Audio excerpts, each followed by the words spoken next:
Kaixo, Garazi. Arratsaldeon, Garazi. Arratsaldeon.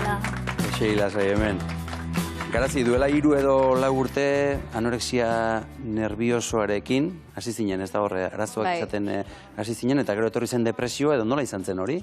Bai, a ber, guk nik ikusteten bezala da, da izeber bat, eta hor goien hongo litzake azkenien nik elikadurekin da kirolekin eukiko nik utuzken jokaera ez osasuntxuek, eta horrekin batea etortzei ikuste eztan hori guzti izango litzake, horre hongo litzake, ansiedadie, depresioa, eta beste arazo asko. Garazi, askotan oso zaila da atzean dauden kausak, arrazoi sakonak topatzea edo identifikatzea, zuke lortu zenuen? A ber, nik egile esan da peinen izai hau zein izenan, arazo finko hori. Eta hori bilatzen ahi nahi zondiken. Baina ez nola konturatu zinen, meni ez nago ondo, edo ez nahiz ondo sentitzen, nola jakintzen nuen? Azkenin ere gure loketasune totalmente alda zan da. Nik, aiazan egun bat nire identitatik galdu nula sentitzen nuen. Eta hori, azkenien, nire burutik pasatzen zan dana negatibu zan. Nik naken alaitasune ja junintzan, bizile oso gorrait ez ziten.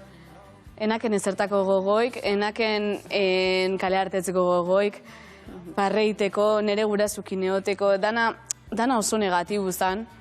Eta horre azkenin dana bezala egunek eotezin, baino ez, enitzen garazi sentitzen.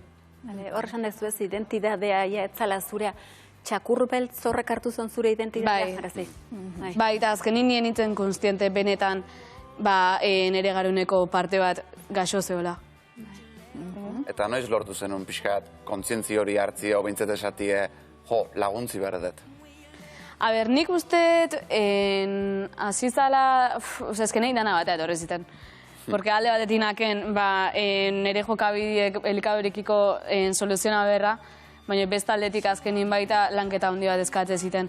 Nire emozioek behau, horietan landu, herramienta jaso. Azkenin lana doblie bezala zala. Baina bai esan laiken lada, nik nire emozioek behatzea juten ezin da horiekin lanketa bat iten azinitzenetik, gauzie, elikadurekinaken harremanare aldatzen juntzala. Eta esan duzu dena elkartu zitzaizula, pandemiak ere, etxealdiak ere zizun lagundu, ezta? Ez, batez. Porque azkenien, bukle baten sartuta baldimaz daude, eta zuk dana kontrol baldimak ez du. Azkenin, egoera berri batea sometidu berra iztetiek, kontrolinak ezun hori dana deskontrolatzik hartzeu. Azkenin beste eguneroko batek etorriko zatzu, eta ohitu berrekiko zu bai. Orduan, oso zaila izan zan egia esan da. Eta zaila esan duzula, aipatu dugu hemen, aipatu da, laguntzea askotan ez dela erraza, ez da asmatzen. Zure inguruak nola erreakzionatu zuen? A ber, azkenin nik uste zure ingurue momentu hori zaiatzala laguntza hori eskaintzen, baina leheno komenta ez zuen bezala, laguntza egoki emati oso zaila, azkenin ez dakeu erramientaik. Gizartiek zoritxar ez dake erramientak olako arazoi aurre inalizeteko. Eta orduan nik baita asko apoiatzeten momentu horietan aldemenien eseri, eta askotan ez errezan gabe askoz gehiago laguntzala, porque esateanak askotan mina hundi egin laike baita. Eta Garazi, gaur egun nola zaude? Esan dezakezu depresioa sendatuta dagoela, edo hori gehiegi esatea? A ber, nik beti esatetu, hau ondik ez dala bukau. Baina bai esan laiketela estabilidade bat lortzen egin ezela.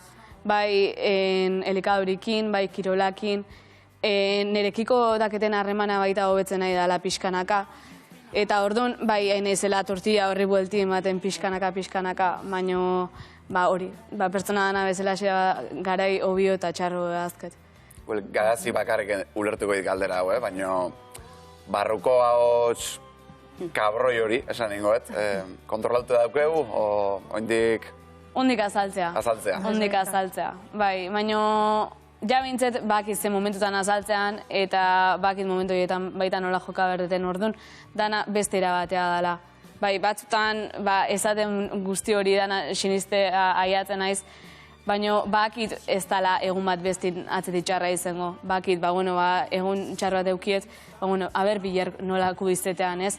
Baina lehen zan, egun txar bat eukiet, ja bildurredaket bilerku txarra izateko. Orduan ja horretxek ekarte ziten, ja etapa txar bat. Idoia, zuk aholkurik badaukazu, aipatu dugune ahots horri aurre egiteko? Bai, nik pentsatzen berak garatzek esan dabena, ez da, konturatzie ahotsa dala. Konturatzie geur on, amen, txartonago edo geur egun txarra daukot, baina bizarku ez dakitz hori da aurrera pausu ikaragarrize. Hori bai badala poso handi bat. Eta zer egin behar duzun jakitea, bueno, hori ja masterra, hori ja. Baina, jo, bentsate, norbera konstiente izeti norberen depresioiaz, eta norbere buru ahule, makala ez sentitzie horregaitzik, hori ja, hori ja da bigarren posu ebe bai. Hori zu importante. Ahotsa zure zati bat dala. Hori da. Guztiz, ez? Txakur beltz hori azaltzen da eta hitz egiten dizula, baina ni ez naizela txakur beltz hori. Bai, hori da. Azkenik esango nuke baita, ahotz hori leno zure identitate izten dana. Ja, hor baita, azkenin prozesua pasa berdezu baita, dolu prozesu bat bezala iztengo balitzezela, baina ja kontzientzia hartzezunin benetan zeintzean zu. Desidentifikatu itentzea, ez? Bai, azkenin, bi aldik ikuste dituzu. Orduan, bestera batea baita iteiozu aurre egunerokotasunei. Laguntza profesionala izan duzu. Oraindik ere izango duzu, seguru aski. Bai. Hori ere goraipatu inbarko dugu, ezta? Bai, egi esan da, bai. Bideo honetan ezinbeste guk izaten nahi dira. Bai, nire nutrizionistia, bai, nire psikologia. Eta bai, pasan nola baita etapa bat, pentsatzen nola laguntzi eskauta, listo. Ja dana soluzionautan akela. Eta baita jende asko hori pasatzezako, eta nire uretik iguala pasatzezan, ja psikologuna juten itzelako, jaztaia esku honetan nago, eta dana pasakoa. Eta kontura nintzen arte ez hori etzala hola, azkenin lanketik mernunan nintzela, eta situazio alda bertzen egiten nintzela. Eta gaur egun garazi, ze herramienta dituzu, zure emozioen kudaketa hori egiteko? Nik uste baita ikisietela o bilaitutela benetan gustatzea eskiten gauzak, ez? Eta baita inguran nahi iztela, egunerokotasunean gustatzea eskiten gauzak zein dien, adibidez, jogak asko laguntzeit, benetan hasiera baten gorrait eziten, benetan nire burukin konektatzi lortzen honin. Eta batzutan, barruekin konektatzen hortan, igual batzutan ahotz hori azaltzen zatzu, orduan, nahazketa handiez hortza zure barruen. Baina adibidez jogak asko lagundit. Gero baita, ansiadeko momentu askotan, baita mandala pintatzie, baita asko lagundu izten dit, oso terapeutuk itezat. Idaztie, baita, inigo beti asko aipaigu izan duen bestelaxe. Egune, nola juntzat, ozein deto, egun txar bat izan da, ez? Eta idaztezuta, hau pastazatelako, igual, era ontajun da, egunea. Baina horregatik izan da, ez da egun osoa izan. Eta orduan da idaztezu eta barrutik atatzezu, eta jazta pasada. Korapillo atera egiten da, ez? Korapillo ez da barrun gelditzen. Bai.